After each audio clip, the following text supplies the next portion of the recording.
du Sénégal te ku ñëw Waalo di nga xam ni bii terroir mooy le grenier du Sénégal.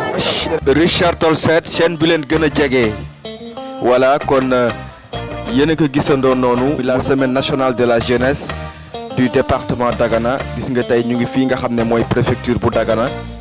gis ngeen li nga xam ne mooy statue Ndete Yàlla bi nga xam ne day symboliser la résistance et la bravoure di Waalo ñu ngi fii nag ci département bu Dagana fas yéene leen indil li nga xam ne moom mooy reportage bi cérémonie officielle bi nga xam ne mooy la semaine nationale de la jeunesse du département de Dagana ak l'ensemble ñi nga xam ne ñoo ci participer kon Pa Matar moo nekk noonu muy le président du conseil départemental ak doomu ndeyam Madické Ba gis ngeen production li nga xamante ne mooy l'ensemble ci gox yi fasantikoo ci département bu Dagana maanaam les 11 communes ku ci nekk tey teew nga indi li nga xam ne moom mooy sa réalisation ci domaine de l'entrepreneuriat rapide gis ngeen femme yaa ngi noonu ku nekk yaa ngi exposé li nga xam ne moom mooy sa xarañte waaye itam yaa ngi exposé sa projet de développement boo xam ne tey ñu ngi yaakaar ci li nga xam ne mooy état bi indi ci ay saafara waaye itam doole leen kon commune bu Ronkh moo nekk noonu gis ngeen li nga xam ne mooy stand yi vraiment lii dafa nekk loo xam ne waxuma la benn semaine rek waaye dañ ko war di fësal ndax ndaw ñi mën a gis seen bopp ci li nga xam ne mooy une politique de développement gis ngeen coiffeur yaa ngi noonu ak coiffeuse yi kon ñoom ñëpp ñëw tey teew fi nga xam ne moom mooy ci département bu Dagana rawatina ci commune bu Dagana fii ci esplanade bi wane li nga xamante ne mooy seen i exposition wane tamit li nga xam ne mooy seen i projet par rapport ak li nga xam ne mooy la politique et la vision du président Macky Sall àndante si ak ki nga xam ne mooy le président départemental de la jeunesse de Dagana muy Pa Matar ànd nag ak li nga xamante ne mooy l'ensemble du bureau ñoom ñëpp ñëw gis nga waa Richard Toll ñoo ngi noonu gis ngeen de waa ISEP bi ñi nga xamante ne tamit ñoom ñooy étudiants yi exposé foofu tamit seen i produits gis ngeen ñi nga xam ne aussi ngi indi ay produits bio yoo xam ne tey ça mérite des encouragements kon gis ngeen jeunesse baa ngi nii jeunesse département bu Dagana une jeunesse motivée une jeunesse dévouée une jeunesse engagée vraiment ci li nga xam ne moom mooy dans le domaine de l'entrepreneuriat rapide kon gis ngeen ñëpp ñu ngi teew ngir fësal li nga xam ne moom mooy seen contentement ak seen i production de groupe gis ngeen ñooñu moom mooy waa commune bu Ndombo ñu ngi ñëw aksi vraiment di def la nga xam ne moom mooy une visite ci li nga xam ne mooy statue Ndete Yàlla bi nga xam ne ça symbolise la résistance bi nga xamante ne amoon nañ ko par rapport à la colonisation gis ngeen jeunesse baa ngi noonu kon ñu fas yéene leen rek après dégmat leen li nga xam ne moom mooy discours l'ensemble de certains présidents communaux yi nga xamante ne ñoo nekk ci quelques communes yoo xam ne jël nañ ko fas yéene leen ko taataanal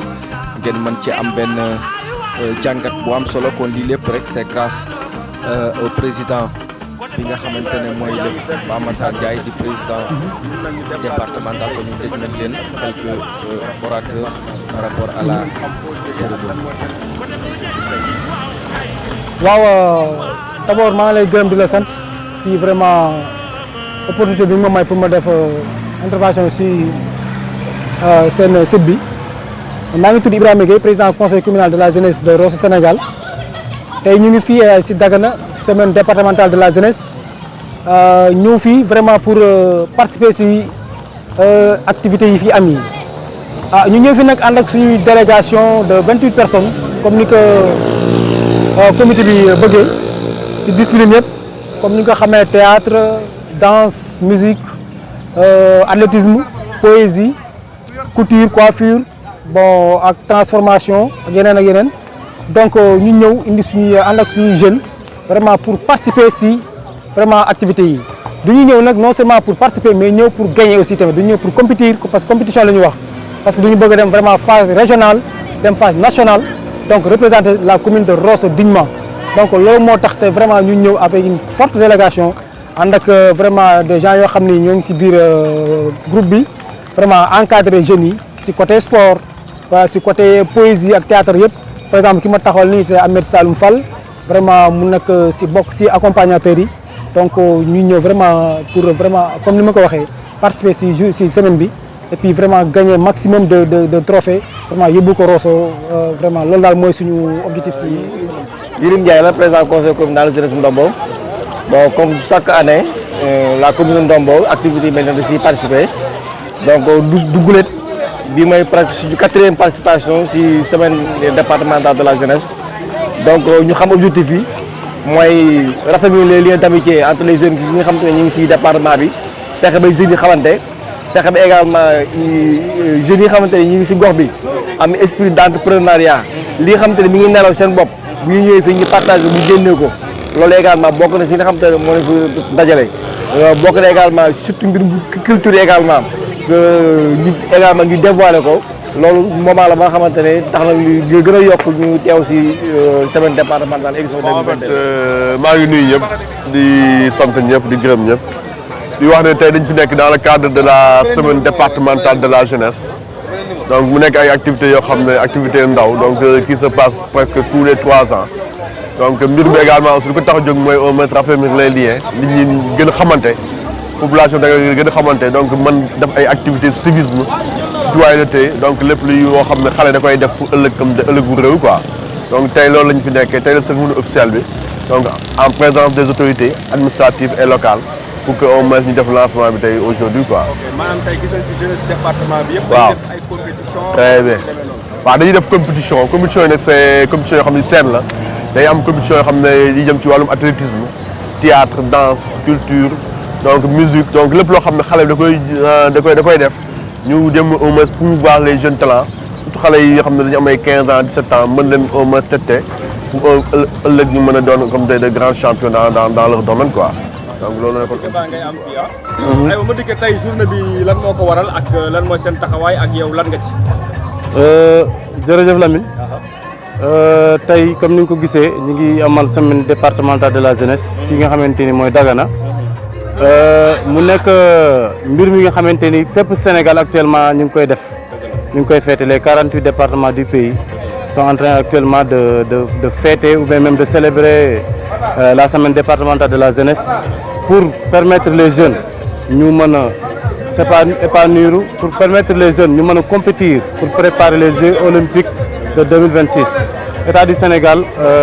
moom moo ko organisé à travers le ministère de la jeunesse ñun ñu bokk ci démembrement yi en tant que CNJS conseil national de la jeunesse mu wàcc si ba ci CRJ conseil régional de la jeunesse ba à la base conseil départemental de la jeunesse bi nga xamante ni tey man maay le secrétaire général. tey on est à Dagana bu regrouper 11 collectivités territoriales ñëpp ñëw fi pour compétir ci discipline yu bëri à savoir délégation bu nekk composé na 25 personnes de chaque délégation war nañu compétir ci activité bu ne maintenant ak 2 yi nga xamante ne ñoom ñooy accompagnateurs ak chef délégation bi. léegi yéen prise en charge beeg lépp loolu lépp kan moo ko géré. état la municipalité les municipalités ak vraiment le CDJ le conseil départemental de la jeunesse. surtout le conseil départemental aussi. ki nga xam ne mooy le ministre Oumar Sarr. loolu aussi ban geste lay waaw kooku dañ koy gërëm di ko remercier vraiment le ministre Oumar Sarr ministre des Mines kooku mooy suñu parrain muy parrain bi nga xamante ni wax dëgg yàlla bi ñu ko waxee tam xam lu wuñu vraiment assisté nañu financièrement teewaayam ñu gis ko fi tey encore mu doon li nga xamante ni fierté la ñun en tant que ndaw département bi aussi en tant que ndaw Sénégal parce que comme ni mu ko waxee léegi rek ñun démembrement état lañu. parce que CNJS mi ngi tënku ci ministère de la jeunesse kon donc ñun duñ def lu dul kontaan ci moom di vraiment di réitérer engagement bi nga xamante ni en tant que ndaw ci département bi gis nañ taxawaayam gis nañ liggéey bi nga xamante ni mu ngi koy def pour ndaw yi. en tant que nekk fële nga xamante ne moom mooy commune bu Ndombo Sanjiri. gis na ngay liggéey ki nga xam ne mooy le maire Madické Mbodj. donc moom itam mën nañu wax ne bis bi tamit def na ci dooleem. dëgg la ci mobilisation bi jàpp na ci bu baax a baax. dëgg la donc loolu aussi tamit lan nga ci mën a wax. kooku la ñuy wax l'infatigable. kooku la ñuy wax l'infatigable je crois que biñ naan feccum liir bu neexee dañ naan ndax mbaggeya am na ku ko téye en fait. loolu la kilifa gi monsieur le maire Madické Mbodj taxawee ci commune Ndombo Sanjiri moom la taxawee d'ailleurs ci département bi parce que ci participation yi sax bokk na si ñu njëkk cotiser ñu njëkk participer pour vraiment activité bi mën a mel ni mu mel tey délégation Ndombo Sanjiri tamit mu taxawuñu ci anam bu nekk moo yombal suñuy déplacement lépp li nga xamante ni war na ci bis bi moom monsieur le maire def na ko ci taxawaay léegi la ñu raccroché ak moom mu encouragé délégation bi saafonte ak ñoom souhaité leen bonne chance aussi parce que compétition la bi nga xamante ni bu ñu fi jógee ku ci qualifié di nga dem au niveau régional boo fa jógee tamit am ci ndomba kii tamit raaya di nga dem au niveau national ba yàlla peut-être mën na indi ci Jeux olympiques yi nga participer si loolu mooy objectif u semaine départementale de la jeunesse. waa Richard Toll 7 di leen féliciter di leen gërëm gis nañ seen liggéey gis nañ seen taxawaay ci département bi gis nañ ko ci Sénégal gis nañ ko ci monde entier parce que à travers yéen li xaw ci àdduna bi yëpp ñu ngi koy xam kon donc amuñu lu dul di leen féliciter di leen encourager aussi parce que récemment rek sama benn copain mi ngi may wax mi ngi en dehors du pays vraiment di jot information bi à temps à travers yéen kon amuñu lu dul di leen encourager. waa département Dagana man la Serigne Mbacké Ndiaye di dëkk commune de Ross Béthio nekk vice-président du conseil départemental de la ville de Dagana. Bon, aujourd'hui ñu ngi fii au niveau de Dagana esplanade bi pour démarrer l'ouverture des activités de la semaine départementale de la jeunesse. nga xamante ne aujourd'hui ça regroupe toutes les 11 communes ñu war a nekk en communion et en parfaite harmonie. Vraiment aussi mu doon tey la journée d'ouverture avec toutes les autorités administratives yi nekk ci département bi vraiment et aussi avec la participation de tous les maires du département vraiment tey ak implication wu commune yëpp conseil communaux yëpp ñu ngi fi vraiment tey pour rendre cette semaine vraiment mu doon semaine boo xamante ni jeunesse bi daañ fi am luñ fi jëlee jeunesse bi aussi daañ am luñ fi mën a apporter seen communauté ci ay forum yu ñu fiy def ci ay formation ci ak thème bi nga xamante ni vraiment moom lañ bëgg valoriser tey vraiment muy jeunesse consciente et citoyenne waaw.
voilà kon ñoo ngi leen di woo ñu ñëw ci accueil bi ñu mën a def levée des couleurs mu nekk service civique boo xam ni tey à l'endroit de la jeunesse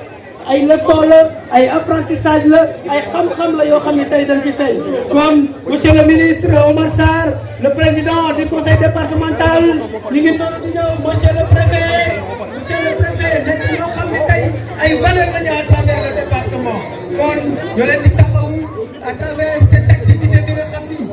ñu ménagé wuñu aucun effort pour la réussite jeunesse ñi ngi noonu suñuy nit ñi ngi noonu suñuy valeur ñi ngi noonu le ministre Omar Sarr accompagné aussi du préfet du département de Dagana avec une préfète mais aussi des autres maires nekk ñoo xam ni tey toog nañ ba pare bokk ci assistance bi nga xam ni bokk ci ñi nga xam ni tey def nañu lépp loo xam ni war nañ ko mën a def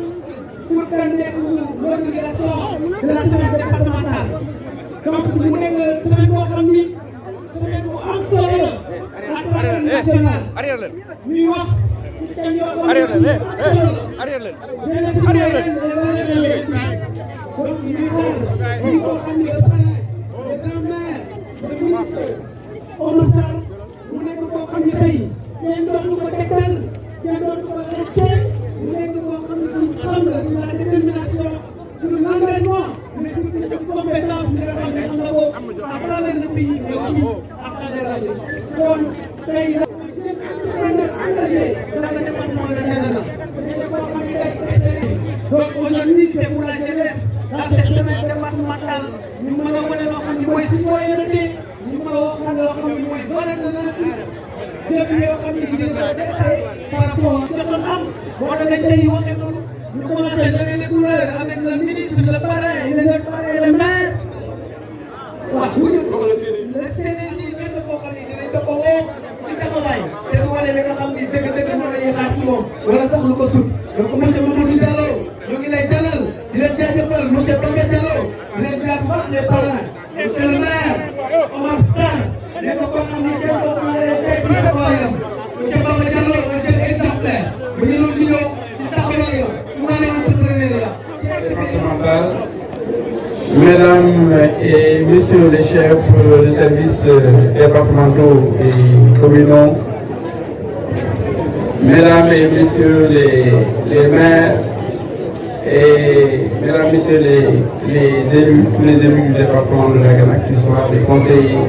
ou des conseillers municipaux ou des conseillers responsables de la jeunesse, parce que c'est eux qui ont organisé aujourd'hui cet événement qui est important dans le cadre de la semaine départementale de la jeunesse. Je ne les citerai pas tous, donc avant ça, bien sûr,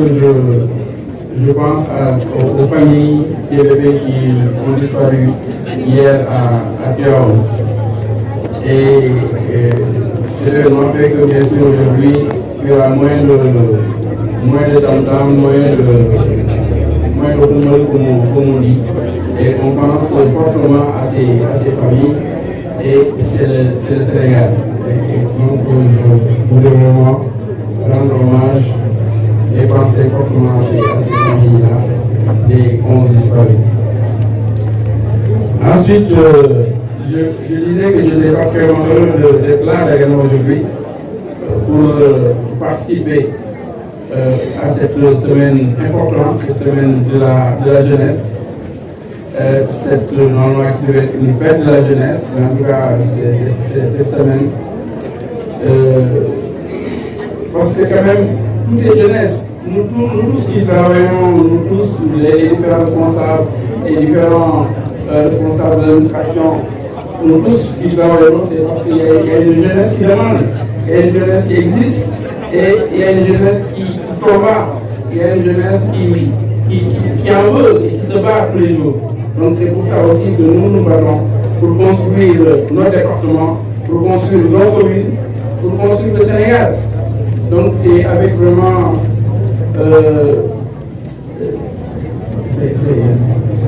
c'est donc avec plaisir que je suis aujourd'hui avec vous. Monsieur Dagana, le ministre des Mines, des parrains, monsieur Oumar Sarr, monsieur Baba Diallo et monsieur Mamadou Diallo. Monsieur le président du Conseil régional de la jeunesse de Saint-Louis, messieurs les présidents de conseil d'arrondissement de la jeunesse du département de Dagana, messieurs les présidents de conseil communal de la jeunesse du département de Dagana, honorables invités en vos rangs, qualités et titres, mesdames et messieurs, chers jeunes participants et accompagnateurs, c'est pour moi un grand honneur de prendre la parole au nom de la jeunesse du département de Dagana à l'occasion du lancement de la semaine départementale de la jeunesse, édition 2022. Permettez-moi avant tout d'abord de remercier chaleureusement le préfet du département de Dagana, par ailleurs président du comité de pilotage des activités de la semaine départementale de la jeunesse, pour son engagement constant en faveur du développement de notre terroir de Wallo et plus particulièrement la jeunesse du département de Dagana. À force de rigueur, d'abnégation et de détermination, il a réussi de diriger le comité avec des mains de maître pour offrir à la jeunesse départementale cette belle activité. Qui m'a dit, moi, le préfet du département de Dagana, génie, Negeni, Diapani, activité d'ailleurs, vous n'avez pas yab, l'idée pour mon mille. Mon fidèle, taxawuñu di ñu gunge guddi ak bëccëg ma leen di ñaan ngeen tàcc ko bu baax a baax. Nos remerciements vont à l'endroit de la directrice du CEDEF, Madame Maïmouna Pam, de l'inspecteur des sports, Monsieur Seydou Damadio, les différentes délégations et le comité d'organisation locale. Kon waa Dagana, particulièrement la jeunesse, ñoo ngi leen di jaajëfal bu baax a baax ci accueil bi am na solo. Nous associons à ces remerciements le président du conseil départemental de Dagana, les maires, ndax tey délégation yi bu ñu yegsee fii maire yi dañ ci góorgóorlu bu baax a baax ba ñu yegsi fii kon ñoom gàcce ngalaama. Les maires et le président du conseil régional de la jeunesse qui nous ont honorés de par leur présence. Nous félicitons vivement nos parrains du jour, Dr Koumassar, Monsieur Baba Diallo et Monsieur Mamadou Diallo. Ils sont pour nous les jeunes des références, des modèles et des icônes. Nous puisons dans leurs faits et gestes la caricature de notre modèle, la source de notre inspiration afin de se forger un chemin sûr pour les lendemains les plus prometteurs. Chers parrains, nous vous disons gardez Ngalaba. Le simple fait de citer vos qualités suffirait à parler du thème jeunesse, citoyenne et valeurs de l'olympisme. Suñu mbokk ndaw ñi thème bii nga xam ni dañ ci jël suñu tur defkat yi dañu delloo njukkal ndax bu ñu waxee citoyenneté laaj nañ ko ci ñëpp waaye rawatina ci ndaw ñi ndax nous constituons les 65% de la population sénégalaise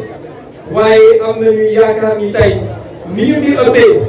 réew mi yàgg-yàgg ñun ñii ñoo koy mujjee kon ku bëgg réew mi kenn ku ci nekk ñun la koy bëggal réew mi lépp lu koy defar ñun ndaw ñi dañ ci war a taxaw fiir ci loo nag ngir réew mi nekk réew mu baax lépp lu koy yàq ñu taxaw nag gàllankoor loolu ba mu bañ a nekk réew mi defar ka rek moo ñu war a yitteel réew mi servir ka rek moo ñu war a yitteel loolu day bokk ci citoyenneté day bokk ci patriotisme mais day bokk sax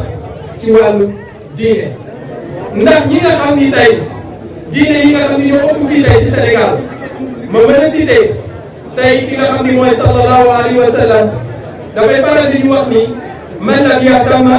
bi umuril mu'minina falaysa minhum. Jésus di ñu wax dans les apôtres, servir est la station la plus élevée de la Seigneurie.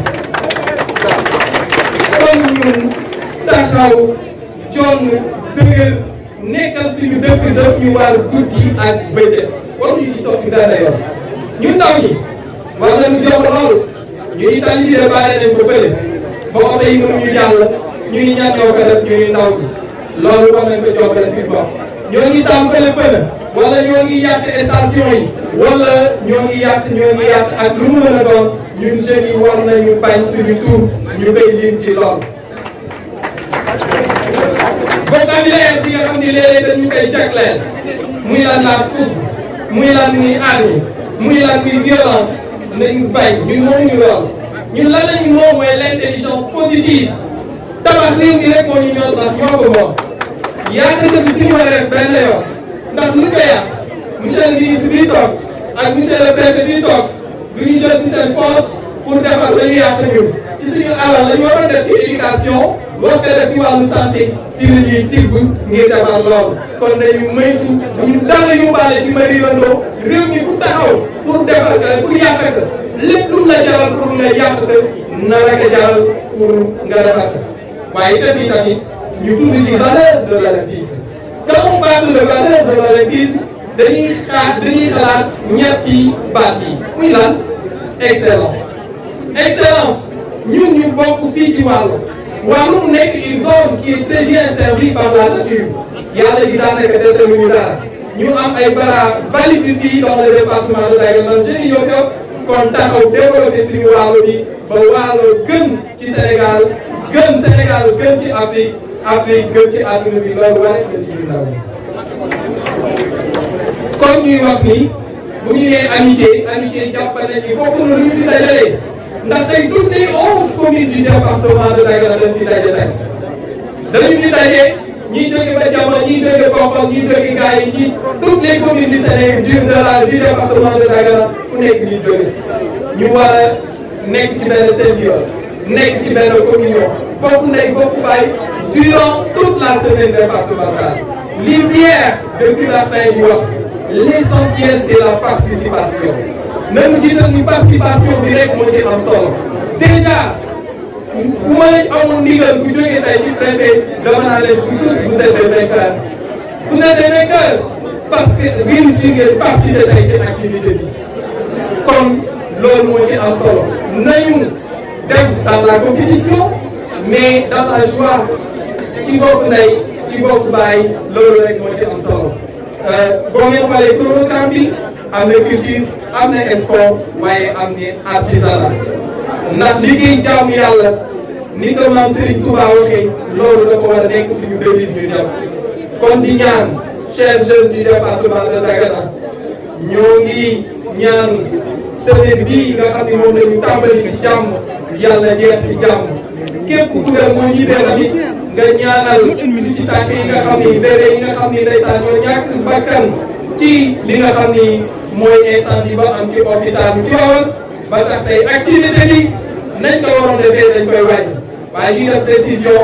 ni compétition yi dafay continuer waaye musique humoriste yi ñu waroon def fii loolu la ñu dindi kon di wax vive la jeunesse vive le Walo vive le Sénégal vive l'Afrique. Conseil départemental de la jeunesse de Dagana, Madame la directrice de Dagana, Messieurs et Madame les chefs des services départementaux, Messieurs les présidents des conseils d'arrondissement et communaux de jeunesse, honorables invités en vos qualités, parents et titres, damay am mbégte bu am solo teew tey fii ci cérémonie officielle bu semaine de la jeunesse bu département de Dagana mu nekk activité républicaine activité bi nga xam ni dafa am solo ci Sénégal ak ci ndawu Sénégal parce que ñu ngi ko instauré depuis 1971 par décret du président de la République alors bu fi nekkoon ba tey jii ñu koy fêté fii ci Sénégal te naa ko continuer incha allah di koy fêté at bii mu am thème bi nga xamante ni le président du conseil départemental ñëw na fi léegi muy thème bi nga xamante ni lan moo ne wàllum valeur ak ci wàllum citoyenneté parce que réew mënul développé tant que mooy ndaw ñi xamuñu seen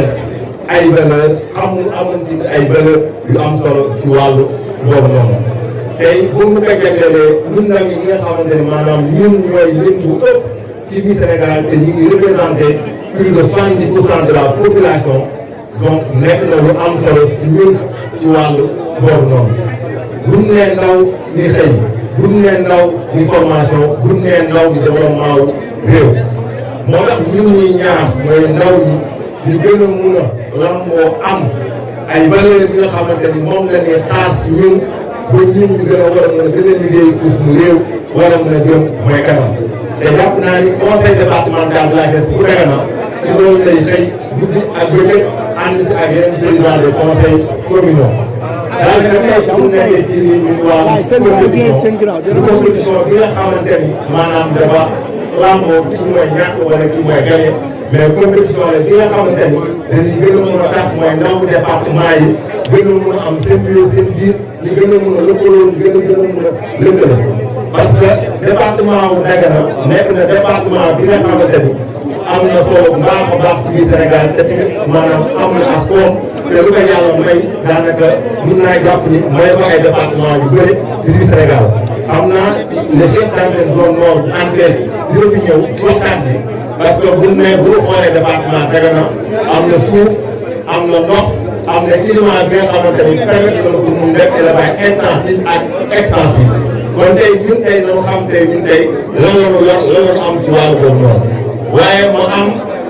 ay ñaax bi nga xam ne dafay ñaax di koy ñaan les maires yu ko département yi mooy les jeunes du département dañu am problème bu mag ci wàllu accès au foncier te ñuy ñaan tey mooy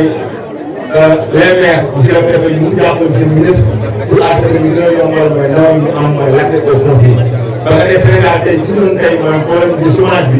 maanaam bëri na fi lool parce que chaque année marché emploi bi dina enregistrer plus de 300 000 nouveaux demandeurs d'emploi alors que lu mu mën a joxe mais au jour mooy 30 000 te bu ñu xoolee tey tey mooy ne chômage bi tey yéegaat na passé de 16 ba nekk tey si 24% mu teg lu naan mooy 7,8 points donc pour wane à ce que maintenant que chômage bi ñu ngi fi te tey maanaam département de Dagana nekk na une solution pour mën a xeex mais aussi référence bi nga xam ne moom koy incarné. Omar Sarr, Madame le ministre de la Jeunesse, Monsieur le Président du Conseil départemental de la Jeunesse, chers parents, chers jeunes. À ce jour, marquant la célébration de la jeunesse de mon pays, je voudrais m'associer à l'allégresse et à l'euphorie qui se dessine au cœur de chaque lèvre, à la fierté de nous retrouver dans cette terre qui aura marqué l'histoire du Sénégal par la richesse de son histoire. Je voudrais souhaiter la bienvenue à l'ensemble des délégations qui ont effectué le déplacement dans la capitale du Waalo pour rehausser, de par la présence de cette cérémonie d'ouverture qui consacre la jeunesse sénégalaise. Mes remerciements vont aussi à l'endroit des initiateurs qui m'ont choisi comme parrain. Sachez que je vous en serai éternellement reconnaissant. Mais sachez aussi que partager cet événement avec cet aéroport, surtout du Waalo, est autant un plaisir que je ne saurais minimiser. En effet, je ne saurais exprimer la joie de m'asseoir à côté d'un si grand homme que le ministre Omar Sarr, notre mentor. Celui qui a su dompter les eaux, le Diomaye du Waalo, le lion comme on l'aime si dire. Celui qui nous a aidés à nous forger dans nos années universitaires. Celui sans qui le Waalo serait peut-être jeté dans les oubliettes. Monsieur le ministre, je voudrais profiter de cette rencontre pour vous dire combien, en tant que jeune entrepreneur, vous avez encouragé, sans le savoir, ma carrière dans l'agriculture et dans l'agrobusiness. Chers jeunes, j'ai toujours aimé l'agriculture, malgré mon baccalauréat CLG et mon passage à l'université Cheikh Anta Diop. J'avais toujours eu pour seule et unique ambition de réussir dans l'agriculture. Pour moi, c'était une passion, mais aussi un défi. C'est pourquoi le choix s'est imposé à lui-même.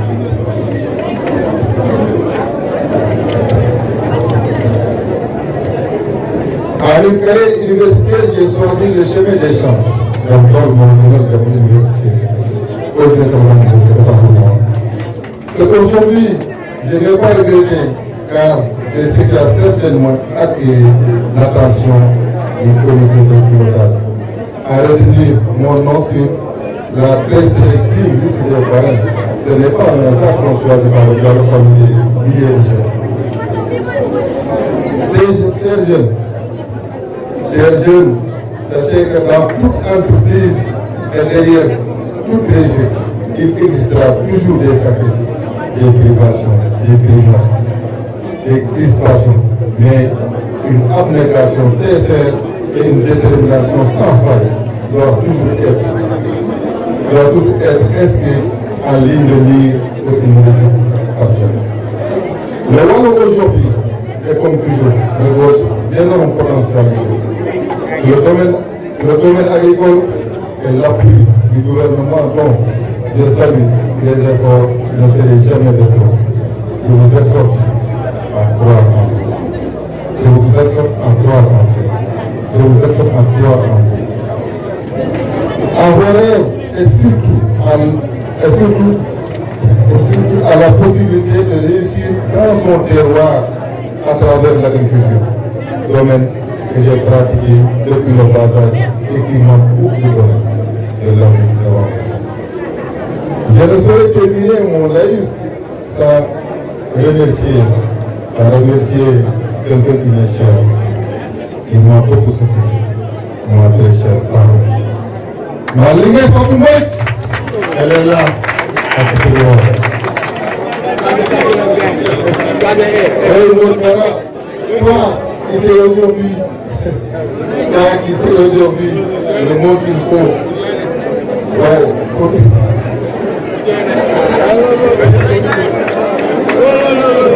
oui, la lignée Fatou Mbodj, toi qui sais aujourd'hui le mot qu'il faut pour me consoler dans mes lassitudes, la plus tenace et dans mes nuits les plus sombres. L'adage a dit que derrière tout grand homme se trouve une grande dame. Eh bien, elle ne s'est jamais retrouvée derrière, mais à côté de moi. Toujours à côté de moi. C'est pourquoi aujourd'hui, devant cette assemblée, je lui rends hommage mérité depuis l'université ensemble. On a quitté l'université ensemble pour venir régner avec fils du Val. Voilà. Et aujourd'hui, une réussite. Mesdames et messieurs, on est discuté long et vous m'excusez. Maintenant, il y a même tout le monde. Il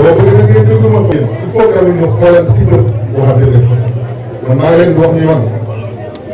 ñeenti continent yi si am àdduna yëpp dem naa ko dem xool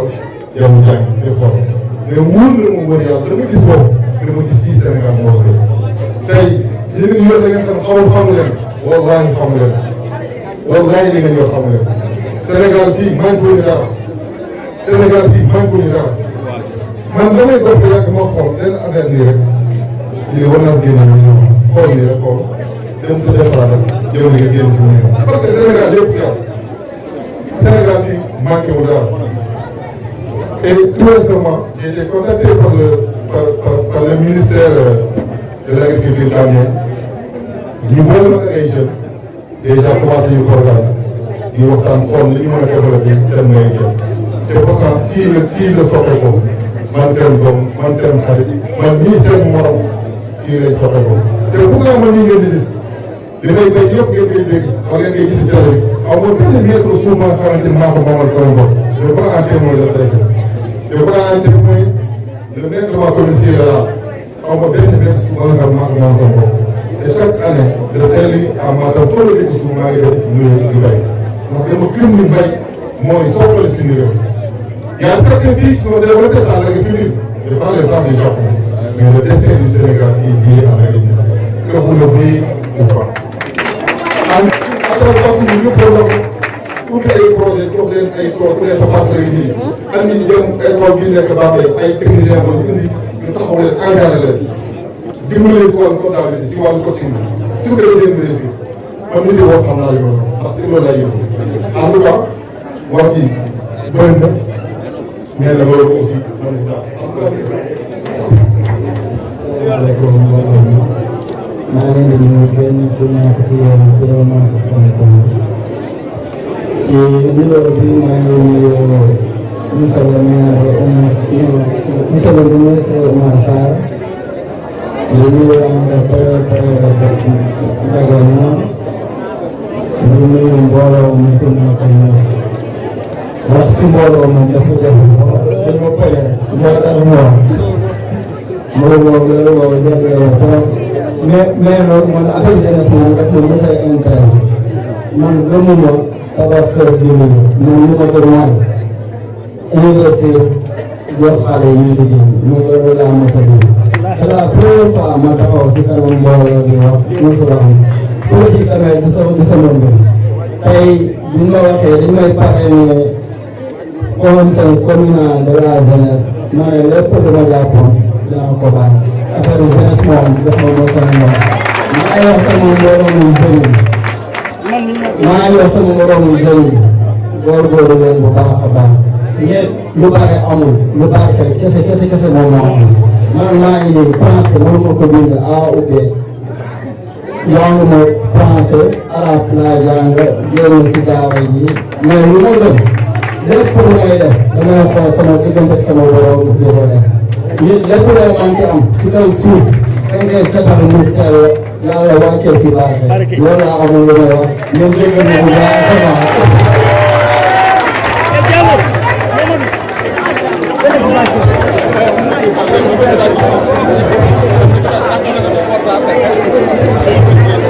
Félicitations, monsieur Mamadou Diallo.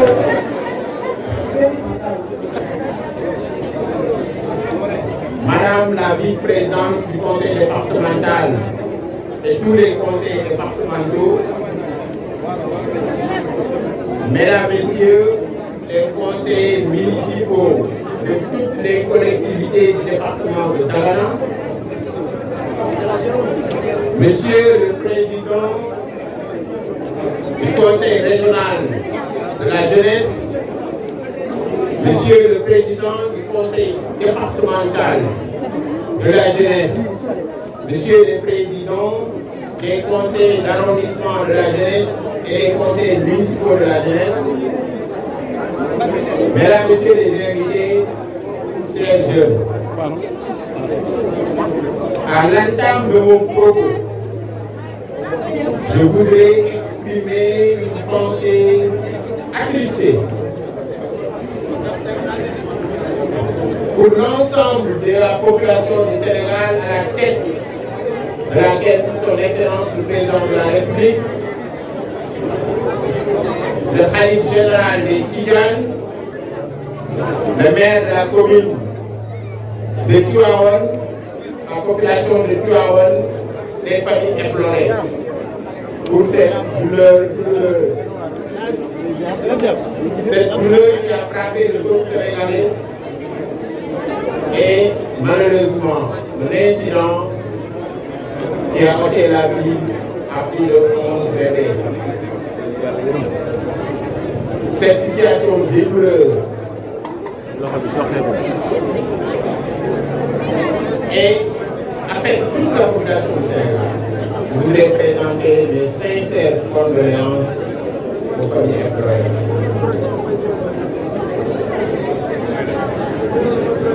Monsieur le Président du comité d'organisation, je voudrais vous féliciter, vous remercier et vous féliciter pour l'organisation quasi parfaite de cette journée. Comité d'organisation à la tête duquel le préfet du département de Dagana, le président du comité départemental et sa délégation. Je voulais les féliciter parce que quand même cette organisation a été merveilleuse. Dévalué à mi-parcours, est-ce qu'aujourd'hui tout ce dispositif que le président de la République a mis en œuvre est ressenti au niveau du département? Est-ce que tous ces organes qui gèrent aujourd'hui la formation, l'emploi, toutes en fait les activités des jeunes sont présents dans les départements et jouent leur rôle? Si cela était le cas, merci. Sinon, il faut le dire à haute voix pour que les dispositions nécessaires pour réduire cet état de fait soient prises. Je remercie aussi les parrains, à la tête bien sûr duquel notre frère, le maire de Dagana, M. Omar Sarr, M. Diallo, M. Diné, les deux Diallo, pour avoir accepté le parrainage de cette journée, de ces journées qui nous tiennent à cœur. Je voudrais aussi attirer l'attention de la jeunesse. Le parcours des deux parrains les plus jeunes sont des jeunes parmi nous. Ce n'est pas de l'argent avec de l'argent qu'ils se sont construits. Ils se sont construits avec des initiatives claires et nettes. On vous a dit qu'ils sont partis de qui va faire ça qui va irriguer 100 hectares. C'est moyens de pompe déjà sont disponibles. Nous en avons, je pense, une dizaine que nous avons positionnés. Si nous avons des structures de jeu organisées pour bien sûr, des ONG, avec des délibérations de leurs maires, nous apportons tout de suite les motopompes pour convaincre ceux qui se lancent dans cette activité. De l'eau dans le Djeri. De l'eau dans le Djeri, nous en discuterons. Vous savez, le conseil départemental, la vision du président de la République aujourd'hui en supprimant les régions et en créant donc les départements en tant que collectivité territoriale, c'est la gestion de proximité. Aujourd'hui, le conseil départemental a appréhendé toutes les problématiques du département. Nous savons aujourd'hui ce qu'il nous faut pour se développer. Les moyens s'y font, bien sûr. Mais ces initiatives, comme vous le dites, ñoo ngi nuyu ñëpp kenn ku ne ci turam ak santam di jiital ci nuyoo bi monsieur le sous-préfet de l'arrondissement de Mbane ci ko fi ñëwal di madame Cissé son adjointe di ci teg monsieur le président du conseil départemental di ci teg monsieur le maire des collectivités territoriales di ci teg chef de service yëpp départementaux régionaux di ci teg président conseil départemental de la jeunesse ak président conseil communal de la jeunesse yi fi nekk yëpp ak conseil d'arrondissement yi ak jeunesse bi fi teew yëpp góor ak jigéen mag ak ndaw également dañuy déglu nos partenaires de la presse nos précieux relais dans la communication qui ont joué un rôle important dans la publicité faite autour de cet événement. Kon occasion boo xam ni dañuy regrouper jeunes yi nekk ci département yëpp à travers commune pour waxtaan ci lu soxal njëriñu jeunes yi pour ne pas dire waxtaanee lu soxal ëllëgu Sénégal kenn ku ne indi sa xalaat sa xam-xam ci lu mën a suqali jeunesse bi ci lu mën a suqali département bi ñu teg lépp sur la table waxtaanee ko pour mën a jëm ca kanam ren ñu war a waxtaanee thème bu am solo boo xam ni dafa méngoo ak jamono muy jeunesse citoyenne et valeurs de l'olympisme xam ngeen ni Sénégal war naa dalal Jeux olympiques de la jeunesse atum 2026 comme thème bi dafa méngoo ak jamono mais bu ñu xalaatee di nekk ca ginnaaw muy valeur bi nga xam ni olympisme bi ñu koy incarné xam ngeen ni devise du Jeux olympiques mooy plus haut, plus vite et plus fort. loolu valeur yooyu la ñu bëgg ren jeunesse bi gën ci bàyyi xel gën a dem ca kaw gën a am pas-pas ak pasteef ngir relever défi yi nga xam ne moo nekk ci suñu kanam ngir suqali suñu bopp loolu xaaruñu ko ci kenn ku dul jeunesse. La jeunesse doit être plus que jamais le fer de lance de notre développement économique et social. Parce que ndaw mooy doole ndaw mooy yaakaar ndaw mooy pas-pas mooy fit mooy jom valeur yooyu moom la Jeux olympiques di incarné donc loolu la ñu bëgg jeunes yi gën ci bàyyi xel kon ren thème bi am na solo lool am nañu yaakaar ni communication yi ñu fi war a amal ginnaaw bu ñu yëkkatee jataay bi yoo xam ni dañ ko war a amal ci thème boo xam ni moom it dafa soxal lool ndaw Sénégal mooy lu jëm ci wàllu formation njàng ak njàngale rawatina njàng ak njàngale bu jëm wàllu métier thème yi jëm également ci wàllu góorgóorlu entrepreneuriat maanaam opportunité yi am ci suñu département ci wàllu woowu formation emploi entrepreneuriat loolu la bëgg a waxtaan incha allah ginnaaw bu ñu yëkkatee ci jotaay bi nga xam ni dañ cee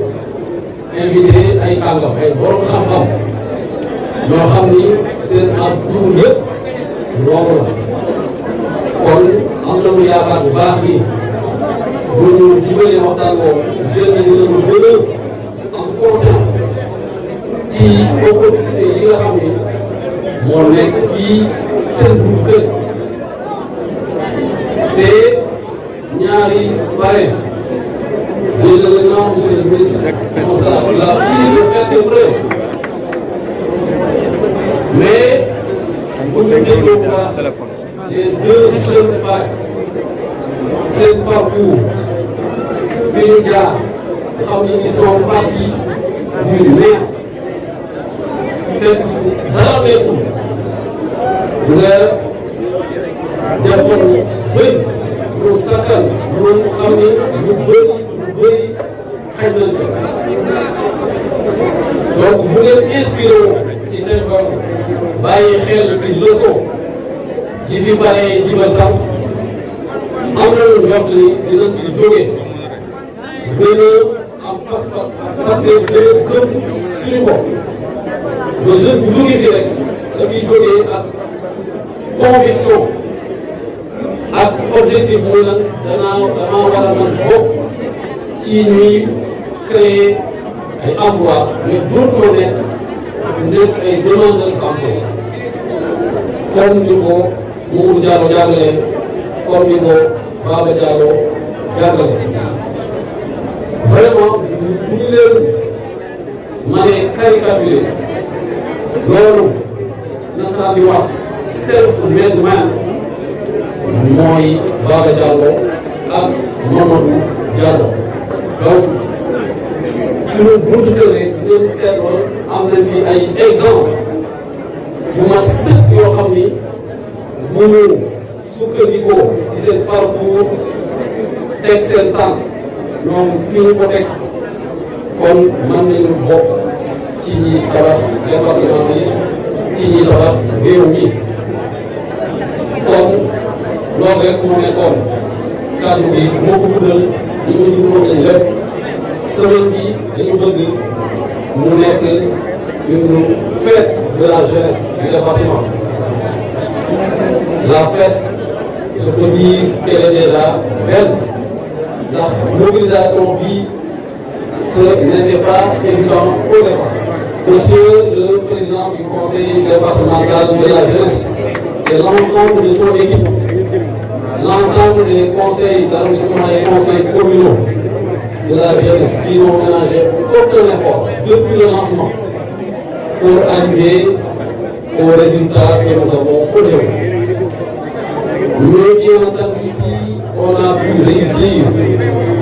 cette organisation, c'est également en grande partie grâce à l'apport des partenaires, de tous les partenaires, l'ensemble des services départementaux, la sécurité, les mouvements à plat, la Croix-Rouge, les scouts, la presse, bien entendu, qui a joué un rôle extrêmement important dans la vulgarisation de cet événement. Vous avez une part très importante, vous de la presse, dans la réussite de cette manifestation. Soyez-en donc chaleureusement remerciés. Donc, semaine bi les jeunes yi on excellence les jours à la suite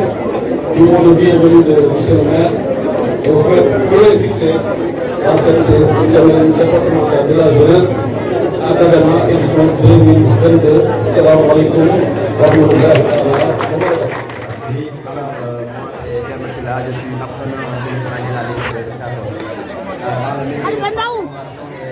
Khalifa Ndaw Diop Tariq Bon, là, ce que vous avez ici, ce sont les produits que nous avons pu réaliser lors de nos différentes activités. Ici, vous avez...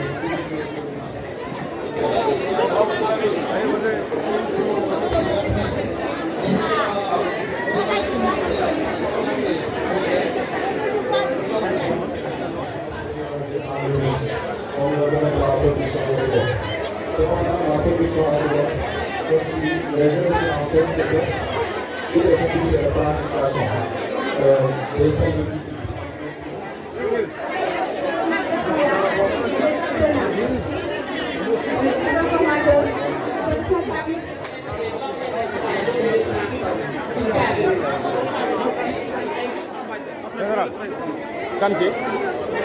comment boire? D'accord.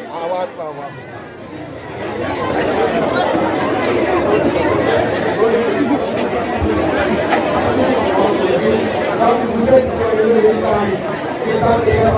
de formation professionnelle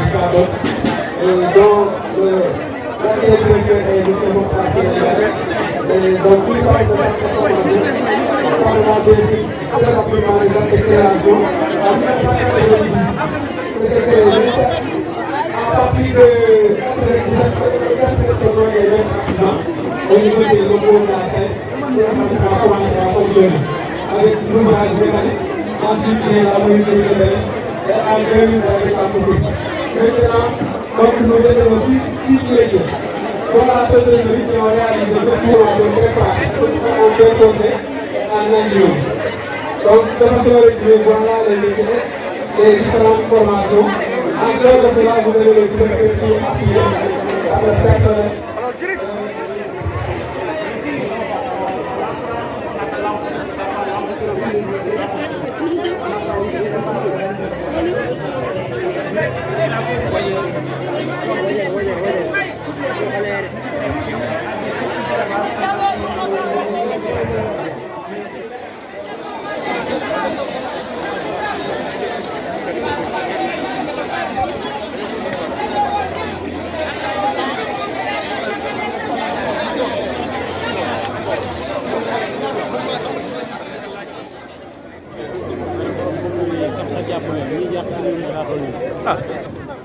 On va partir là. Nous allons faire une loge.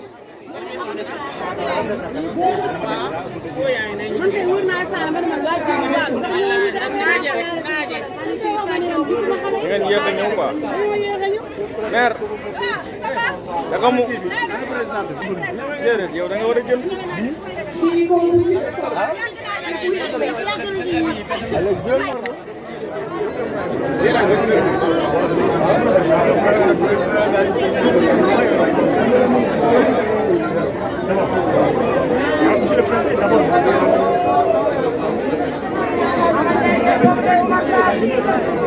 ces plaidoyers, on a senti que les potentialités sont là, et il manque peut-être de l'accompagnement.